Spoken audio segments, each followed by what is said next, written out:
zuvorderst. Auch wenn dieser Abend trüben, ja undurchsichtigen Phänomenen gewidmet ist, so soll dies doch mit aller gebotenen Präzision und Klarheit vonstatten gehen. Wann immer also, geschätztes Publikum, schön, dass Sie da sind, wann immer es also wolkig, ja nebulös zu werden droht, heben Sie bitte, wir sind im Hause Brecht, da darf es didaktisch sein, die Hand.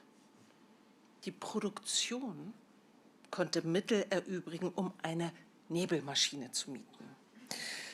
Mittlere Größe, also erwarten Sie nicht zu viel, nicht so ein Equipment, was die Älteren von uns, zu denen ich mich zähle, noch aus den Samstagabendshows kennen dürften, von den Gesangsdarbietungen, aber doch immerhin ein Effekt aus der Trickkiste der Veranstaltungstechnik, auf den wir und ehrlich gesagt vor allem ich nicht verzichten wollte. Darf ich also vorstellen, das ist Jam Martin Magnum 650. Tankvolumen 1 Liter. Heizblock 600 Watt stark, schafft laut Packungsbeilage ein Nebelvolumen von 160 Kubikmeter in der Minute. Und zwar 47 Minuten lang. Länger soll das ja auch nicht werden. Also die Lecture-Performance, danach gibt es noch ein Gespräch, nicht wegrennen. Wer darf?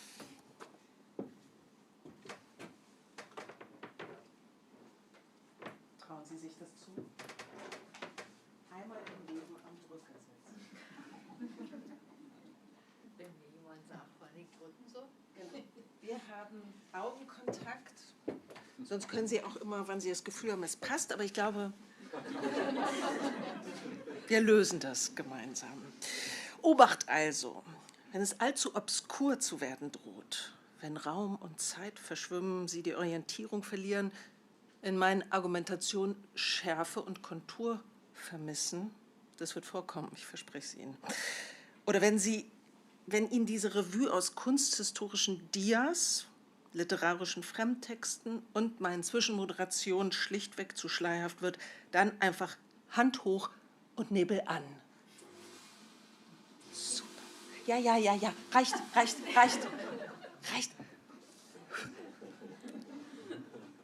Ich muss noch mal überlegen, ob ich Ihnen das wieder wegnehme. Genau, Gleiches soll an diesem Abend mit Gleichem vergolten werden. Wer Nebel sät, wird Nebel ernten. Sie wissen schon, nicht die Hand vor den Augen, nicht den Wald vor lauter Bäumen, sowas wie keine Durchsicht, Stimmung großartig, aber Sauerstoffgehalt gering. Sowas wollen wir. So süß. Giftig ist das Zeug nicht, aber besser wird die Luft davon natürlich nicht. Wir sitzen schließlich alle im selben Raum, atmen dieselbe Luft. Oder ist es die gleiche? Die semantischen Unterscheidungen wirken etwas spitzfindig, wenn es um so diffuse Sachen geht. In der Stadt atmet schließlich jeder die Luft des anderen. Und die sprichwörtliche Berliner Luft ist zwar weniger belastet als schätzungsweise 300 andere Ballungsräume auf der Erde, bezeichnete aber ursprünglich gar nicht das Gasgemisch, sondern eine spezifische Atmosphäre, ein Lebensgefühl. Und das hatte wiederum eher mit Etablissements zu tun, in denen man die Luft in Scheiben schneiden kann und Ausschweifungen erleben, die nun ja sensationeller sind, als Staubpartikeln dabei zuzusehen, wie sie im Lichtschein eines Projektors entfesselt tanzen. Und das ist der Moment, wo tatsächlich Staubpartikel von oben herunterfallen. Wir haben vorher Staub gewischt. Und dann schauen Sie in dieses schöne Projektorlicht. Können Sie sie sehen? Sehen Sie die Staubpartikel? Ist ein bisschen Nebel dabei, ja? Das ist Feinstaub. 2,5 bis 10 Mikrometer, also größer als jener, der in die Atemwege wandert. Brauchen wir vielleicht besseres Licht? Oder andere Augen? Jetzt ist es besonders schön. Annie Dillard schreibt im Pilger am Tinker Creek: Beim Blick durch mein Schlüsselloch sehe ich ein Spektrum von nur etwa 30% des von der Sonne kommenden Lichtes. Der Rest ist Infrarot und ein gewisses Quantum Ultraviolett, die von vielen Tieren ohne weiteres wahrgenommen werden, für mich aber unsichtbar sind. Ein albtraumhaft verwickeltes Netz von Ganglien, durch das ohne mein Wissen Impulse zucken, schneidet und klebt die Bilder, die ich sehe, bearbeitet sie für mein Gehirn. Donald E. Carr erklärt, dass die Sinneseindrücke einzelliger Tiere nicht für das Gehirn sortiert werden. Das ist philosophisch ebenso interessant wie traurig, denn es bedeutet, dass nur die einfachsten Tiere das Universum wahrnehmen, wie es ist. Über mein Gesichtsfeld treibt und fließt ein Nebel, den die Sonne nicht wegbrennt. Wenn du siehst, wie Nebel sich vor einem Hintergrund dunkler Kiefern bewegt, siehst du nicht den Nebel selbst, sondern klare Streifen als dunkle Fetzen durch die Luft schweben. Ich sehe also nur Fitzel von Klarheit inmitten allgemeiner Verschwommenheit.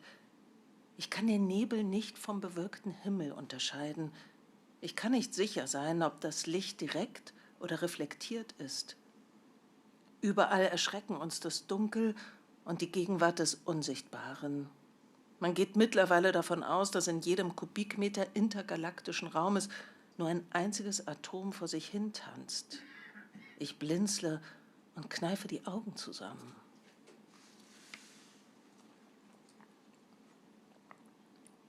Wenn wir, Sie und ich, die Augen zusammenkneifen, trüben wir die Sicht auf die Welt, die ja nur dank der Durchsichtigkeit der Luft uns ganz ersichtlich umgibt, zumindest zur Tagzeit, als wäre nichts, ja, als wäre das normal. Dabei war das ja nicht immer so. Am Anfang, da war es anders, im sogenannten Ezoikum, vor dem organischen Leben. Vor der Erfindung von Wettergottheiten, Zuckerwatte und demokratischen Wahlen, da war alles obskur.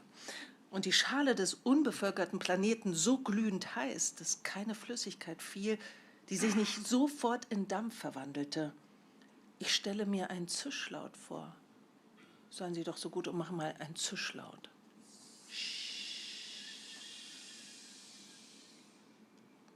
Also stellen Sie sich eine glutheiße, von Nebel umhüllte Kugel vor, zu der kein Sonnenstrahl dringt. Eine Welt im Dämmerzustand, ewige Exposition, reinste Potentialität. Zugegeben, eine Laterna Magica würde es noch besser illuminieren, aber die war auf die Schnelle nicht zu kriegen. Den Diaprojektor haben wir hier oben gefunden, eine Etage über uns, im Wandschrank. Der ist wahrscheinlich genauso alt wie das Bild, was wir hier sehen, von Zdeněk Burian. Wissen Sie, wie kostspielig es ist, heute Dias zu produzieren von digitalen Daten? 25 € eins, das erste, jedes weitere 15 macht, bei 16 Dias 250 €. Kaum etwas ist so alt und rar wie das vorletzte Medium. Also schon sehr stimmungsvoll, aber auch etwas langweilig.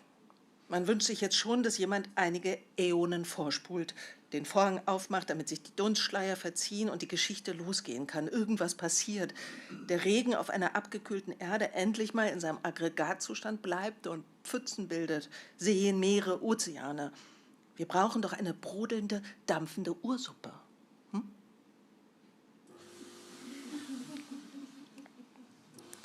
In der 1-2 Milliarden Jahre später, wer weiß das schon genau, die ersten Einzeller gedeihen und mit ihnen all die Probleme, die aus der Differenz erwachsen, aus dem seltsamen Umstand, ein Inneres von einem Äußeren zu trennen. Vielleicht ist der Nebel aller Dunst nur ein Echo, die Spur einer Erinnerung. Ein stammesgeschichtliches Souvenir der Vorzeit, ein schemenhafter Gruß aus der embryonalen Küche diffuser Bildlosigkeit, der mit der Geburt zumindest vorübergehend perdu ist. Wer dem Nebel folgt, ist nur eine Handbreit vom Metaphysischen entfernt. Eine Frage, wie stellen Sie sich denn das Nichts vor? Das Philosophische oder, wenn Ihnen das zu abstrakt ist, die mathematische Unendlichkeit. Düster, flirrend, pures Licht. Ich persönlich sehe da, vor meinem inneren Auge versteht sich, nichts als dichten Nebel in allen Abstufungen, die das reizvolle Spektrum Grau zu bieten hat. Dieser Dunst ist Frage und Antwort in einem, deckt alles zu, verleibt sich alles ein Zustand wattierter Zerstreutheit. Brain Fog? Hat da jemand Brain Fog gesagt? Nee, ich habe noch ein paar Jahre. Aber einen Arzt können wir fragen, erst recht, wenn er bibelfest ist und naturwissenschaftlich interessiert. May I introduce you Thomas Brown, Sir Thomas Brown, wenn schon denn schon, Büchersammler, Homme de Lettres, Polymath. Der Mann hat nicht nur einen echten Vogelstrauß in seinem Garten in Norfolk gehalten, die malträtierten Leichen von Gehängten seziert und bei einem Hexenprozess ausgesagt, leider zum Ungunsten der angeklagten Frauen, sondern sich auch, schließlich war er Engländer, dem Wetter gewidmet. Obwohl es nichts Besonderes ist und es auch schon viele alte Berichte angemerkt haben, dass in England häufig Nebel, Wolken und Regen zu beobachten sind, kann ich doch nicht umhin, den sehr großen Nebel, der sich am 27. des letzten Oktobers über uns ausgebreitet hat, zum Anlass zu nehmen, Ihrer geneigten Aufmerksamkeit einiges über Nebel, Wolken und Regen nahezubringen. Hierbei verdienen Nebel ganz am Anfang zu stehen. Denn wenn sie auch nicht in der Natur an erster Stelle stehen, so werden sie doch in der Bibel vor allen anderen Wetterphänomenen erwähnt. Und zwar gleich nach der Erschaffung der Welt, wo im 2. Kapitel des Buches Genesis steht, dass Gott noch nicht den ersten Regen auf die Erde hatte fallen lassen, als sich schon ein Nebel von der Erde erhob und den Erdboden tränkte. Es brauchte offensichtlich doch einige Zeit, bis die Nebelschwaden hinreichend große Wolken bilden konnten, um sich dann in Regenschauern über die noch junge Welt zu ergießen. Jener große Nebel bedeckte nicht nur London, sondern wurde auch in entlegenen Teilen Englands beobachtet, ja sogar, wie wir erfuhren, in Holland. Er erstreckte sich offensichtlich viel weiter, als man im Allgemeinen annimmt, nicht allein im Umkreis des Beobachters. Nebel verdunkeln die Luft, aber erzeugen nicht selbst Dunkelheit, denn ihre Atome und Partikel nehmen Licht auf. Nur wenn sie sehr dicht und konzentriert sind, verdunkeln sie sich gleich Wolken, wie sich an der wunderbaren Finsternis zeigte, die sich wie eine schwarze Wolke über das Land der Ägypter legte, aber das benachbarte Land Goschen verschonte. Dunst und Nebel schließen gemeinhin pflanzliche Bestandteile ein, und wenn sie sich auflösen und zur Erde zurückkehren, können sie das Land düngen und befruchten. In den Städten jedoch können sie ungesunde Wirkung zeitigen, denn sie haben sich ja nicht nur aus klaren Wassern erhoben, sondern bestehen auch aus den Ausdünstungen und Miasmen von Brackwassern, Sümpfen und den dreckigen und giftigen Abwässern aus Manufakturen. Sie verhindern auch das Abziehen des Rauchs der Seekohle und vermengen sich mit der Luft, die wir einatmen, wodurch sie unsere Gesundheit schaden, das Blut verunreinigen und Husten und Katarrhe verursachen können. Es mag auch unterirdische Nebel geben, wenn die Hitze im Erdinnern auf Feuchte trifft und diese dort ausdünstet. Auch in den Körpern von Lebewesen, insbesondere in deren Hohlräumen, finden sich nebelhafte Dünste, die sich leicht nachweisen lassen, wenn man die Körper gleich nach dem Tod öffnet. Und manche halten dafür, dass sich beim Schlaf Nebel im Hirn bilden. Dass manche Tiere durch heftige Bewegungen die Nebelschwaden auch ausschütteln können. Pferde zum Beispiel können sich so nach einem Rennen schier unsichtbar machen.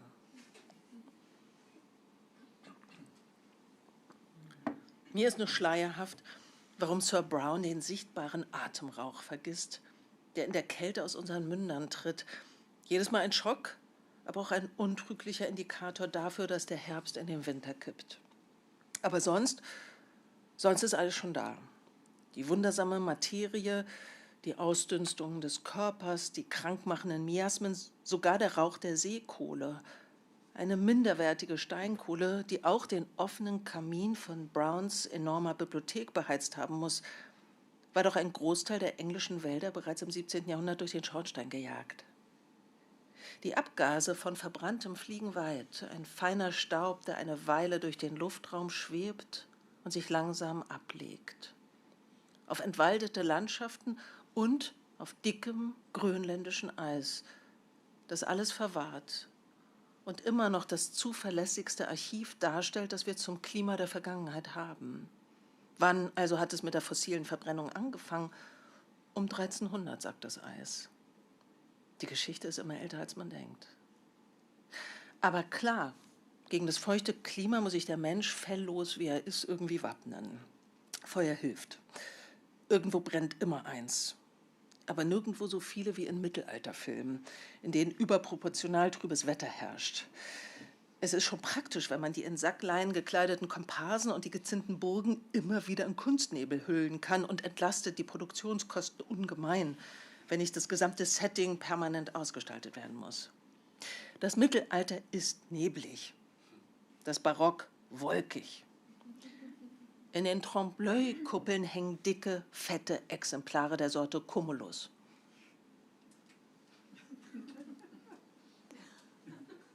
Was ist los? Martin Magnum. Ich glaube, er muss sich aufheizen. Wir geben ihm die Zeit. Also stellen wir uns bitte die Cumuluswolken vor. Cumulus kann Magnum eh nicht. Ja. Also, es hat durchaus Anteil. Ich würde sagen, es ist eher Cirrostratus. Aber noch sind ja die ephemeren Objekte nicht klassifiziert. Die Maler, gendern sinnlos, haben die Wolken gut gemästet. Schließlich müssen sie stabil genug sein, um ganze Heerscharen von properen Putten zu befördern. Mit gedrechselten Kartoffelstampferbeinchen, sehen Sie diese Fettringe, geben sie sich ihrem wuseligen Himmelstreiben nach. Auch Götter gehen bekanntlich gerne als Wolke. Jahwe als sprechende Rauchwolke am Sinai, Jupiter eher so lüsterner Bodennebel mit eindeutig zweideutigem Interesse. Kein Wunder also, dass die Aufklärung zuerst die Bewölkung vom Himmel fegt und mit ihnen die ganze halbseidene Entourage und jede rhetorische Wolkigkeit. Der Dunst, egal ob real oder metaphorisch, soll sich gefälligst verziehen und mit ihm die abergläubische Gewitterfurcht und auch die frivolen neckischen Schleierspiele der Schäferidyllen. Alles Schwulst, bombastischer Ballast, der entsorgt gehört.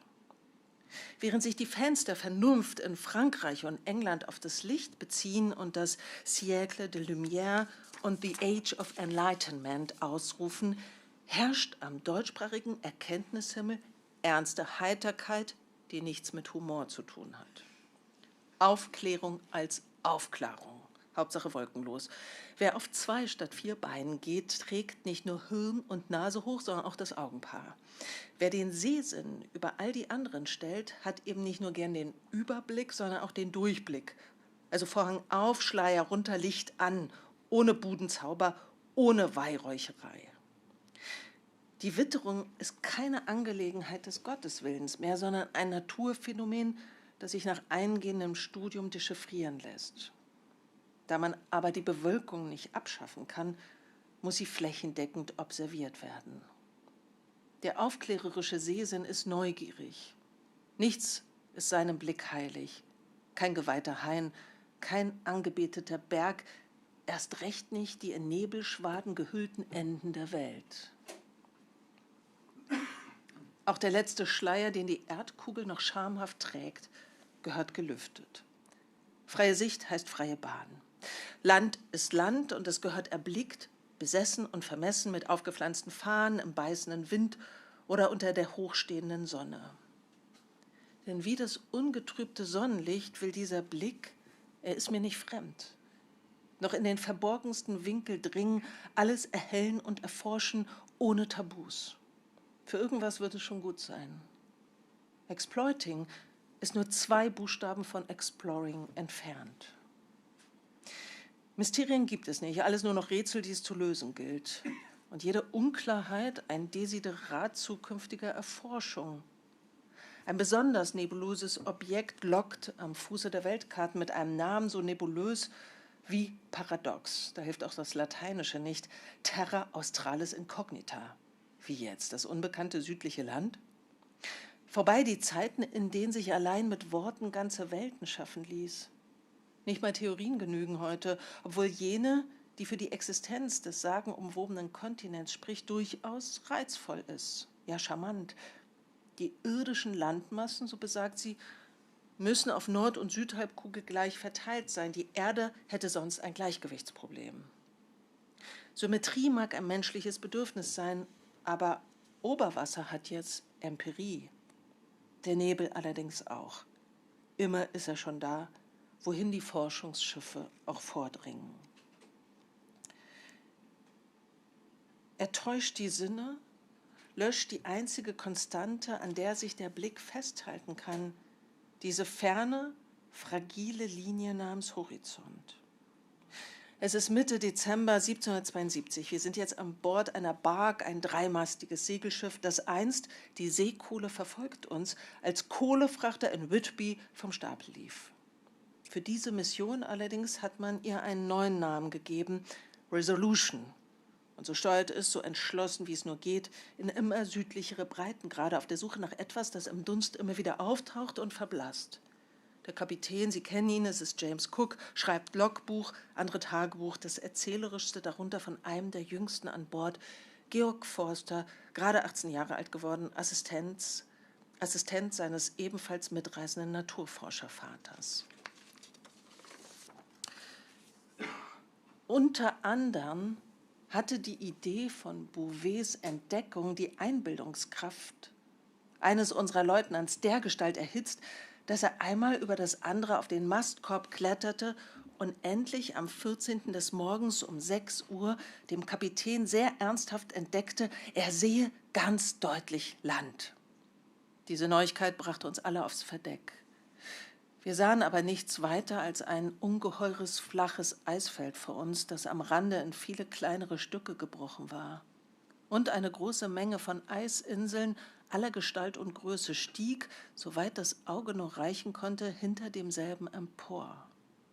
Einige der entfernteren schienen, vermittels der Strahlenbrechung in den Dünsten des Horizonts, weit höher, als sie in der Tat waren, und sahen wirklichen Bergen ähnlich. Dieser Anblick war so täuschend, dass viele unserer Offiziers dabei blieben, sie hätten hier Land gesehen, bis endlich Kapitän Cook 2 Jahre und 2 Monate nachher, nämlich im Februar 1775, auf seiner Fahrt von Kap Horn nach dem Vorgebirge der Guten Hoffnung gerade über denselbigen Fleck wegsegelte, wo es hätte liegen müssen, wo aber damals weder Land noch Eis mehr zu sehen war. Am Nachmittage kamen wir durch so viel gebrochenes Eis und sahen ein zweites großes Eisfeld, jenseits dessen verschiedene unserer Leute noch immer Land zu sehen behaupteten, ungeachtet auch dies, sowie das vorige, im Grunde aus nichts als Nebelbänken bestand. In der Nacht schneite es stark, und bei Anbruch des Tages ward es sehr neblicht, aber zugleich fast meerstill. Den letzteren Umstand nutzte man zur Untersuchung der Strömung, und Herr Wales nebst meinem Vater bedienten sich dieser Gelegenheit ebenfalls, um in einem kleinen Boote die Versuche über die Wärme der See in großer Tiefe zu wiederholen. Indem sie aber damit beschäftigt waren, ward der Nebel so dick, dass sie beide Schiffe aus den Augen verloren, und wie ihnen nun Meere zumute sein mochte, lässt sich leicht erachten. In einem kleinen Boote, in welchem sie zum Unglück weder Mast noch Segel, sondern nur 2 Ruder hatten, befanden sie sich auf dem unermesslichen Ozean, fern von irgendeiner bewohnten Küste, überall mit Eis umgeben und ohne Lebensmittel, mithin in einer Lage, die an sich erschrecklich war und durch den Gedanken an die Zukunft noch fürchterlicher gemacht wurde. Unter beständigen Rufen ruderten sie eine Weile bald hier, bald dorthin, aber umsonst. Alles war todstill um sie her, und sie konnten keine Bootslänge weit vor Nebel sehen. In dieser Ungewissheit hielten sie es für das Beste, still zu liegen, und hofften, dass, wenn sie auf einer Stelle blieben, die Schiffe wegen der Meeresstille nicht würden aus dem Gesicht getrieben werden. Endlich hörten sie in großer Entfernung eine Glocke läuten.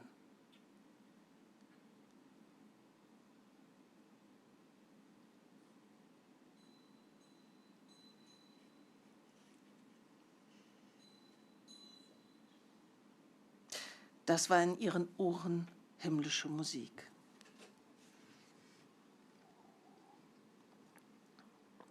Der Nebel schluckt nämlich nicht nur Sicht und Sonne, sondern auch den Schall, und er drückt die Stimmung. Zwischen Welt und Selbst schiebt sich eine verschwommene Wand. Der Trübsinn heißt nicht ohne Grund so. Melancholisch wie er ist, sehnt er sich nach einer Landschaft, die den Seelenzustand spiegelt. Die Romantik bietet jenen Aerosolen Asyl, die die Aufklärung zuvor vom Himmel vertrieb. Das Verdrängte kommt, wie wir wissen, immer zurück. Erst recht in der Großwetterlage unserer meteorologischen und metaphorischen Atmosphäre. Kurzum, das Nebulöse ist zurück. Es manifestiert sich auf Gemälden als fliehende Schwaden, als Nebelbank oder Wolkenmeer. Die Stimmung gedämpft, ja geheimnisvoll. Eine Aura aus Ahnung und Raunen.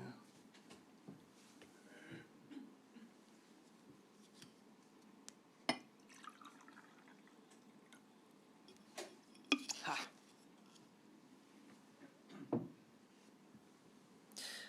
Hören Sie die Mönche murmeln? Können Sie mal murmeln?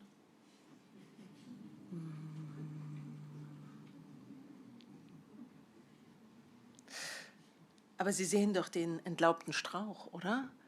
Die Krähen da im fahlen Licht und ja, diesen etwas sehr aufdringlichen gotischen Tabernakelpfeiler.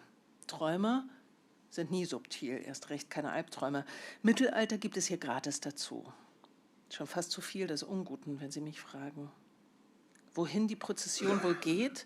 Vielleicht ja eine schwarze Messe. Ach, da ist ein Kreuz.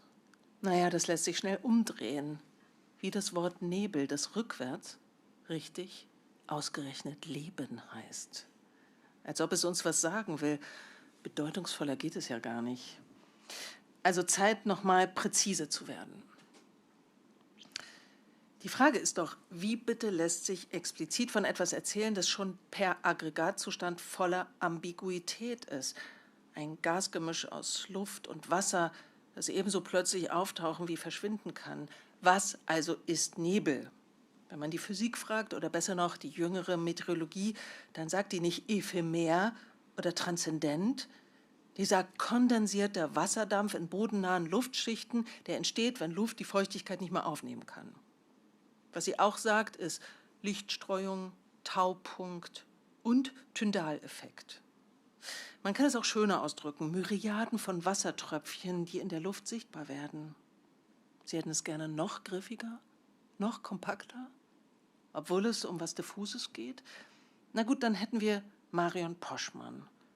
Und die schreibt lakonisch, beinahe glasklar, beim Nebel handelt es sich streng genommen um eine Wolke mit Bodenkontakt. Man kann aber auch einen Moment schweigen und ein Bild von Turner zeigen.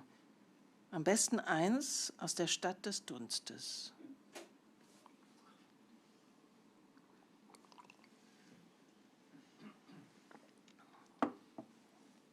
Venedig, Turner, das geht immer. Seine Devise Atmosphere is my style. Das klingt erstmal lässig. Ist aber vielleicht doch schwerwiegender, wenn man sich vor Augen führt, dass die Luft zu Turners Zeit massiv schlechter wird. Da ist dieser Vulkanausbruch auf der indonesischen Insel Sumbawa im April 1815. 100.000 Tote in 1-2 Wochen. Eine Zahl, die sich so einfach hinschreiben lässt, aber nicht begreifen. Also nochmal anders. In der Geschichte der Menschheit, auch das verrät das grönländische Eis, hat es keinen verheerenderen Vulkanausbruch gegeben. Eine Woche Finsternis in Südostasien, in Europa das sogenannte Jahr ohne Sommer.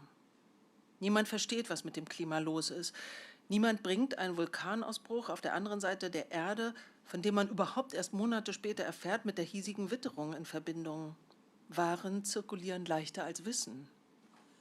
Man wundert sich nur über den düsteren Himmel, die blaue Sonne und den fleischfarbenen Schnee, der im August fällt. Über die Missernte, den steigenden Kornpreis und die Hungersnot, die darauf folgt, braucht man sich nicht zu wundern.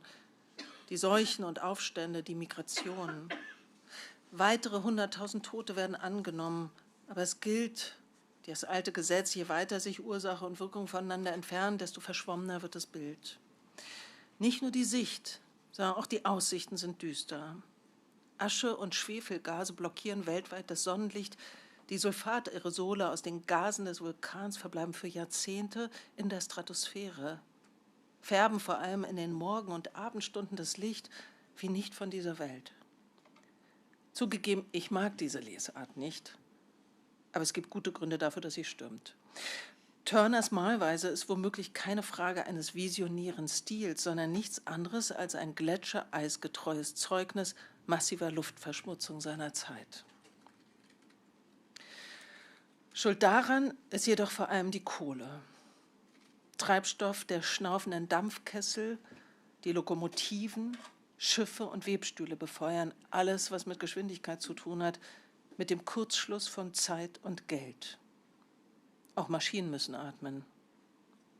Doch ihre Abluft entlässt mehr Kohlendioxid in die Atmosphäre, als die emsigen Grünpflanzen verwandeln und die Winde verwehen können. Vor allem in London. Deswegen der Themse und deren nahe Mündung schon immer anfällig war für Nebel und Dunst. Doch bei Windstille und gewisser Luftfeuchtigkeit, einer klassischen Inversionslage, vermengt sich der Dampf über dem Fluss mit dem Rauch der Fabriken, dem Ruß der Hochöfen und den zahllosen Kohlenherden, mit denen in der bevölkerungsreichsten Stadt der Welt geheizt wird und gekocht. Charles Dickens beginnt seinen Roman Bleak House mit einem wabernden Stadtstillleben, einem trüben Tableau vivant. London, abscheuliches Novemberwetter. So viel Schmutz in den Straßen, als ob die Wasser des Himmels sich eben erst von der neu geschaffenen Erde verlaufen hätten und es gar nichts Wunderbares wäre, wenn man einem 40 Fuß langen Megalosaurus begegnete, wie er gerade, ein Elefant unter Eidechsen, in Holborn Hill hinaufwatschelte. Der Rauch senkt sich von den Schornsteinen nieder. Ein dichter schwarzer Regen von Rußbatzen, so groß wie aufgewachsene Schneeflocken, die in schwarzen Kleidern den Tod der Sonne betrauern wollen. Hunde unkenntlich von Schmutz, Pferde nicht viel besser dran, bis an die Scheuklappen mit Kot bespritzt. Fußgänger drängen sich, von der allgemeinen Seuche übler Laune angesteckt, mit Regenschirmen aneinander vorbei und glitschen an den Straßenecken aus, wo bereits Zehntausende vor ihnen den trüben Tag über ausgerutscht sind und neue Schichten zu den Schmutzkrusten hinzugefügt haben, die an diesen Stellen zäh am Pflaster kleben und sich anhäufen mit Zinseszinsen. Nebel überall. Nebel stromab, wo der Fluss zwischen Buschwerk und Wiesen dahinfließt, Nebelstrom ab, wo er sich schmutzig zwischen Reihen von Schiffen und dem Uferunrat der großen, unsauberen Stadt durchwälzt. Nebel auf den Sümpfen von Essex und Nebel auf den Höhen von Kent. Nebel kriecht in die Kabusen der Kohlenschiffe, Nebel liegt draußen auf den Rahen und klimmt durch das Tauwerk. Nebel senkt sich auf die Deckverkleidung der Barken und Boote. Nebel dringt in die Augen und Kehlen der alten Greenwich-Invaliden, die am Kamin in ihren Kämmerchen husten und keuchen, dringt in das Rohr und den Kopf der Schäkpfeife des grimmigen Schiffseigners unten in seiner engen Kajüte und beißt grausam in Zehen und Finger des fröstelnden kleinen Schiffsjungen auf Deck.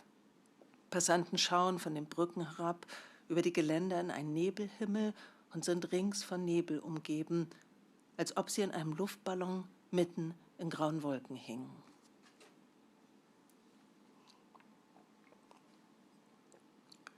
Man kann es durchaus ironisch finden, dass das Epizentrum von Industrialisierung und Kolonialismus an den Ausdünstungen des eigenen Kapitalismus zu ersticken droht. Die viktorianische Welt verschwindet in einer dicken, übelriechenden Suppe aus Wassertropfen, Schwefeldioxid und dem Ruß unvollständig verbrannter Kohle, die nicht nur in öffentliche und private Gebäude eindringt, sondern auch in des Menschen ureigene Behausung, in die Atemwege, wo er sich in den Flimmerhärchen der Lunge verfängt. Wer es sich nicht leisten kann, aufs Land oder vorübergehend in einen der neu entstehenden Luftkurorte zu ziehen, der hustet dunklen Auswurf oder bekommt gar keine Luft mehr, wie jene rund 80 ausgezeichnete Zuchtbullen, die bei ihrer Zurschaustellung 1873 auf dem Smithfields Meat Market tot zusammenbrechen. Mag das lebensgefährliche Gasgemisch auch undurchsichtig sein, sein Ursprung ist es nicht. The Big Smoke gilt als Sehenswürdigkeit, selbst dann noch, als er einen Begriff prägt, der seither auftaucht, wo immer sich die urbane Luft menschenverschuldet trübt. Smoke und Fog verschmilzt zu Smog. Die trübe Wand Londons zersetzt nicht nur Gesundheit, sondern auch Ordnung und Moral und begünstigt ganz allgemein das Verbrechen. Oft ist der Dunst so undurchdringlich, dass die eigenen Füße im Nichts verschwinden und man sich gegen Bezahlung von ortskundigen Fackelträgern ans Ziel bringen lässt, sich bisweilen aber auch ausgeraubt in einer dunklen Sackgasse wiederfindet. Im verdächtig dunstigen Zwielicht gedeihen Genres wie Kriminal- und Schauerroman, in denen der ominöse Nebel real und metaphorisch zugleich als Medium zwischen dies und jenseits fungiert und komplizenhaft bis grauenerregend jede Aufklärung sabotiert. Aus dem romantischen Dunst ist ein passiv-aggressives Phantom geworden, ein schauriger Schleier, in dem sich das Toxische und Lebensspendende, Gift und Wasser frankensteinhaft vermengt. Der Nebel bleibt sich treu und schwer zu fassen. Bis ins 20. Jahrhundert entzieht er sich seiner Klassifizierung und selbst danach schert niemanden diese Ordnung. Oder kann irgendjemand von Ihnen die verschiedenen Nebelarten aufzählen? Schon mal was von Strahlungsnebel gehört? Von Advektionsnebel, orographischen Nebel oder Verdunstungsnebel? Ich glaube, wir wollen Nebel, oder? Nicht? Es gibt, wen wundert's, auch den Mischungsnebel. Die Begriffe sind deswegen so unbefriedigend, weil sie sich nicht auf des Nebels unmittelbare Erscheinung beziehen, sondern auf seinen verborgenen Ursprung. Mag das Studium der Wolken offen für Laien sein, das des Nebels bleibt den Experten vorbehalten. So auch an 2 trüben Tagen im August 1962, an denen die Luft vorübergehend ihre Unsichtbarkeit einbüßt und damit den Tatbestand des unerhörten Ereignisses erfüllt. Jedenfalls veranlasst es den Meteorologen Heinrich Wörner zu einem 4-seitigen Bericht, dessen Anfang sich so spannend liest wie die Exposition eines Romans. In den Vormittagsstunden des 3. August 1962 trat in Potsdam eine starke Trübung der Atmosphäre auf. Bei der Säkularstation am Hauptobservatorium Potsdam wurde bereits in den frühen Morgenstunden starker Höhendunst notiert. Diese Trübung wurde am Vormittag durch stärkere Bewölkung, Altocumulus, Altostratus sowie Stratus teilweise verdeckt. Ab 13 Uhr verschwand die Bewölkung mehr und mehr, sodass um 14 Uhr nur noch 2/10, um 16 Uhr wolkenlos notiert wurde. Die Bodensicht lag dabei zwischen 6 und 9 Kilometer. Da die Sonne eine deutliche Gelbfärbung zeigte und offenbar nur sehr geringe Strahlungsintensität aufwies, wurde auf Veranlassung des Verfassers einige Strahlungsmessungen mit dem Panzeraktinometer durchgeführt. Die Totalintensität betrug um 1556 mitteleuropäischer Zeit 0,1903 Langley pro Minute.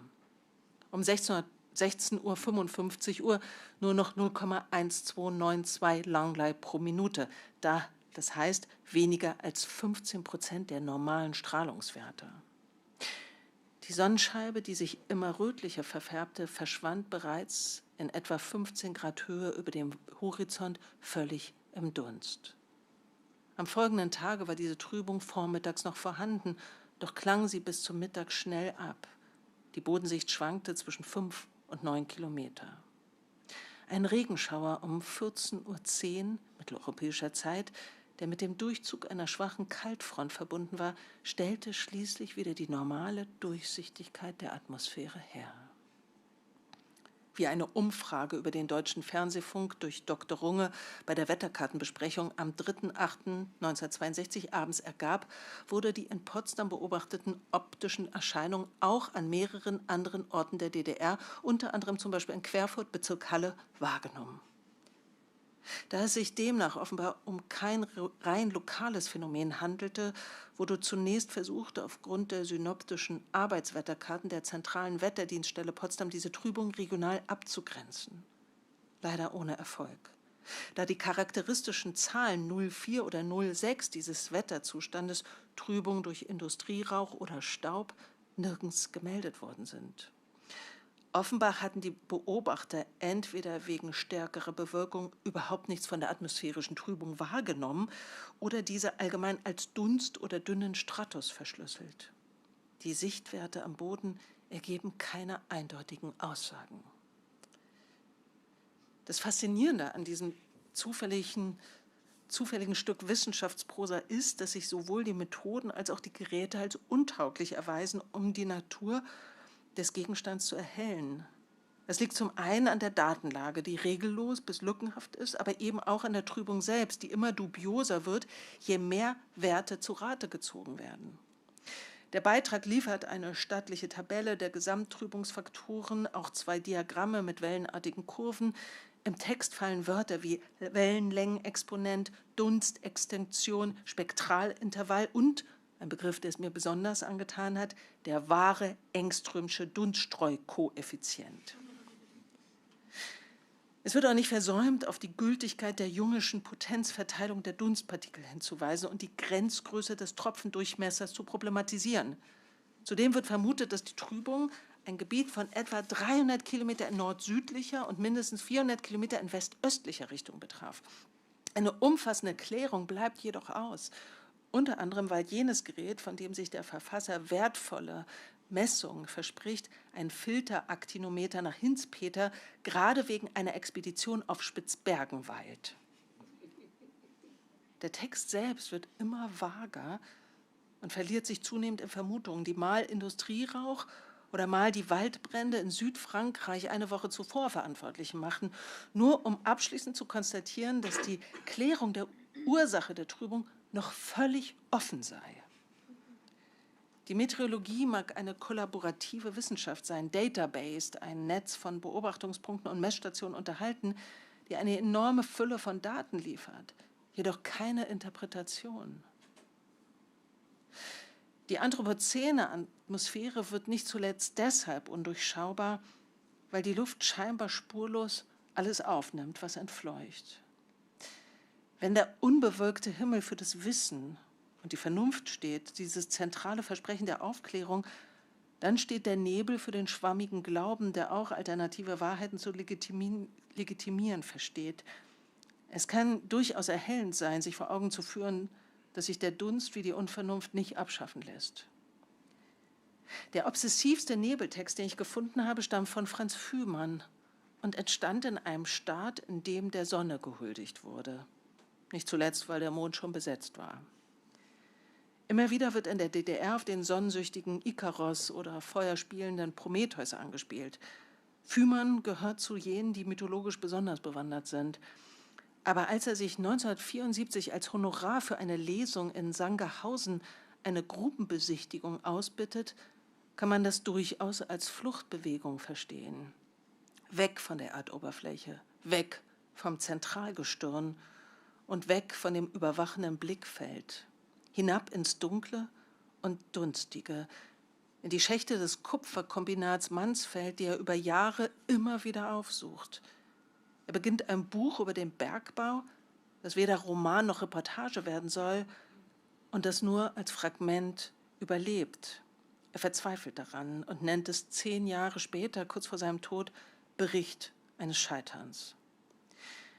Es ist ein Material offen und zerfasernd, suchend und subversiv wie die Materie, der sich dieses Textgebirge widmet. Geben wir uns also zum Abschluss einem Nebel hin, in dem Menschenwerk und Naturphänomen ununterscheidbar geworden sind und in dem Fühmann, wie so viele Romantiker vor ihm, verloren gegangen sind.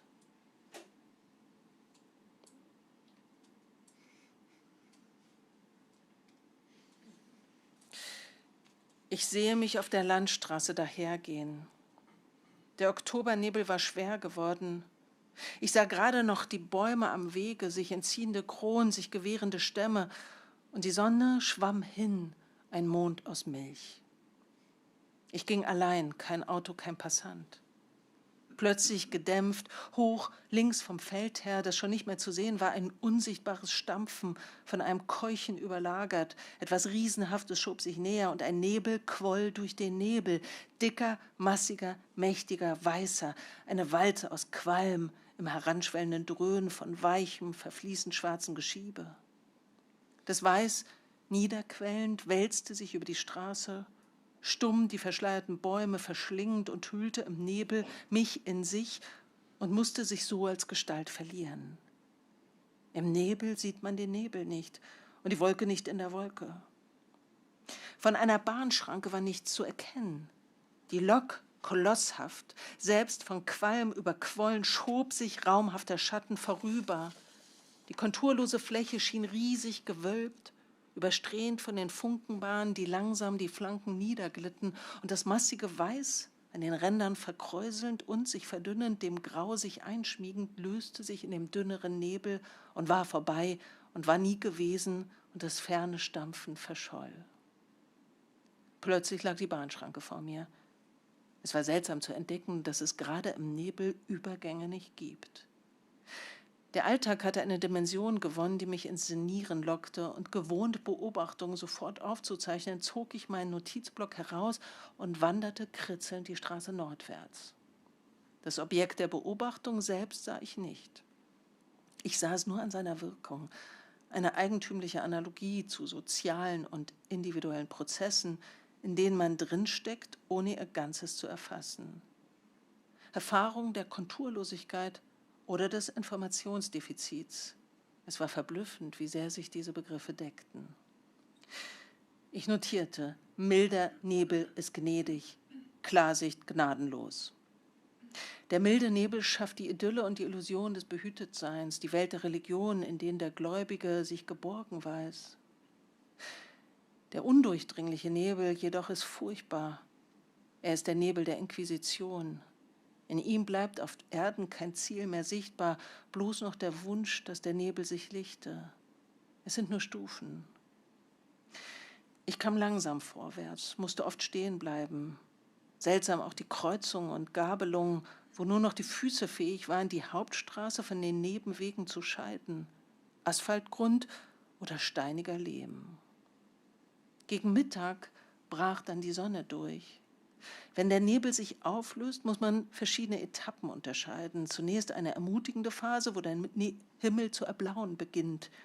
Dann folgt eine ärgerliche Phase. Da ist der so ferne Himmel schon blau und also in seinem Wesen sichtbar, während das, was ich sehen möchte, die Ferne, noch im Bezirk des Unsichtbaren liegt. Danach die malerische Phase, wenn der Nebel sich überraschend schnell auflöst und letzte Dunststreifen verwehen. Es ist zugleich schon die erste Stufe einer neuen Qualität, eines klaren Tags. Dann also fast plötzlich der blaue Himmel. Ich schritt aus. Der Nebel schwang nach. Die steinzeitlichen Schürfspuren fand ich nicht. Wohl aber einige mittelalterliche Pingen und Halden, eine jede von einem Wochenendhäuschen besetzt, mit Zäunen und Gärtchen und seltsamen Stiegen. Gnädige Schwaden verdeckten es rasch. Freilich auch, der Nebel wurde jäh dick, da ich auf einem Acker herumkroch. Er blieb dick, da ich die Straße suchte, und er blieb dick, da ich eine Straße fand. Es wurde Abend. Ich ging die Richtung, von der ich annahm, dass sie die richtige sein müsse. Sie führte auch nach Tulroda, allerdings in die Neustadt, auch dort dicker Nebel. Ich war müde, ich hatte Hunger und mir wurde allmählich kalt. Dass ein Taxi komme, wagte ich nicht zu denken. Eins fuhr leer vorbei. Ich winkte zu spät. Kein Mensch auf der Straße. Endlich ein Lärmen, ein Tanzpalast. Ich kehrte ein.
Amen.